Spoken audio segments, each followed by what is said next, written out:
Good morning, সুপ্রভাত এবং welcome জানাই পাতাবা study centre 0.1 YouTube and Facebook পেজে। প্রথম পর্যায়ক্রমিক মূল্যায়নের সমাপ্তি এবং দ্বিতীয় পর্যায়ক্রমিক মূল্যায়নের আগমন, তাই আমরা দ্বিতীয় পর্যায়ক্রমিক মূল্যায়নকে সামনে রেখে এখন থেকে প্রত্যেকটি ভিডিও শুরু করছি। আজকে আমরা আলোচনা করছি তৃতীয় শ্রেণীর বাংলা কবিতা পর্যটন নীরেন্দ্রনাথ চক্রবর্তীর লেখা একটি খুবই সুন্দর কবিতা।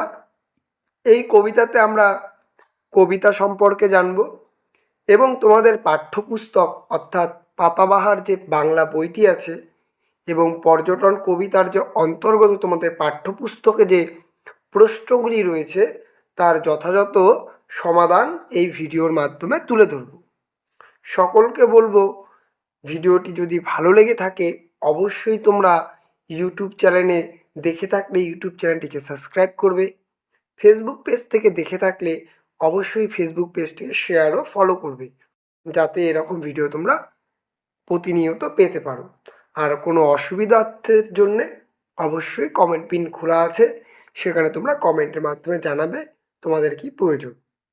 আমি তা যথাচেষ্টা করব, সম্ভব যতটা আমার দ্বারা হবে আমি করে দেওয়ার। চলো তবে শুরু করা যাক আজকের ভিডিও।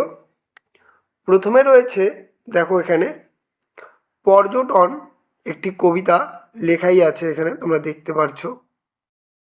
পর্যটন, কবির নাম নীরেন্দ্রনাথ চক্রবর্তী। আমি সকলকে বলবো তোমরা এই কবিতাটি ভালো করে মুখস্থ করবে, যাতে পরীক্ষায় এলে তোমাদের কোনো রকম অসুবিধা না হয়। প্রথমেই বলেছে, মাথায় মস্ত পাগড়ি এঁটে, গজিয়ে দাড়ি গোপ ছেটে, কেষ্টবাবু কোথায় যান? বাকসান বাদশান। পরের স্তবক দেখা যাক। পরের স্তবকে বলেছে, কুলির মাথায় মাল চাপিয়ে, সিংহ সম লম্ফ দিয়ে, বিষ্টুবাবু যান কোথায়? বোম্বাসায় বোম্বাসায়। পরের স্তবক, উড়িয়ে ধুলো মহেশ দাস, ভর দুপুরে কোথায় যাস? হঠাৎ কোথায় চললি রে? কি বলেছে? তিনি কোথায় যাচ্ছেন? সান্টাফে সান্টাফে। সবাই এখন ছাড়ছে ঘর, কেষ্ট বিষ্টু মহেশ্বর, ব্যাপার দেখে হচ্ছে শখ, আমিও হব পর্যটক। শেষ প্যারা। কিন্তু আমি কোথায় যাই? একটি বিনে টঙ্কা নাই, তাই নিয়ে যাই কোথায় আর? শ্যামবাজার শ্যামবাজার। এই ছিল কবিতা। এটা তোমরা খুব সুন্দর করে পড়াশুনো করে মুখস্থ করবে। এরপরে আসছি পাঠ্যপুস্তকের যে তোমার এই প্রশ্নগুলিকে তোমাদের করতে হবে এবং মুখস্থ করতে হবে। কি বলেছে? একের দাগে রয়েছে, দেখো, পর্যটন করেন যিনি তাকে কি বলা হয়? উত্তর লিখবে, পর্যটন করেন যিনি তাকে পর্যটক বলা হয়। তারপরে বলেছে 2 নম্বরে, ভ্রমণ শব্দের অর্থ লেখো। লিখবে, ভ্রমণ শব্দের অর্থ ঘুরতে যাওয়া বা বেড়ানো। 3-এর দাগে রয়েছে কিছু প্রশ্ন দেওয়া আছে, দেখো, এই যে বাদাকসান, বোম্বাসা, সান্টাফে, শ্যামবাজার, এই জায়গাগুলো কোথায় বলেছে। লিখবে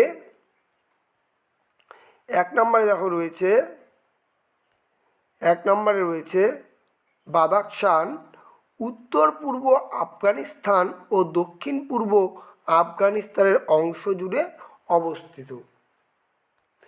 তারপরে বলেছে 2 নম্বরে বোম্বাসা, লিখবে আফ্রিকা মহাদেশের কেনিয়া দেশে অবস্থিত। 3 নম্বরে রয়েছে সান্টাফে, লিখবে মার্কিন যুক্তরাষ্ট্রের নিউ মেক্সিকোতে অবস্থিত। তারপরে বলেছে শ্যামবাজার, সকলেই জানো শ্যামবাজার কলকাতায় অবস্থিত। এরপরে বলেছে 1-4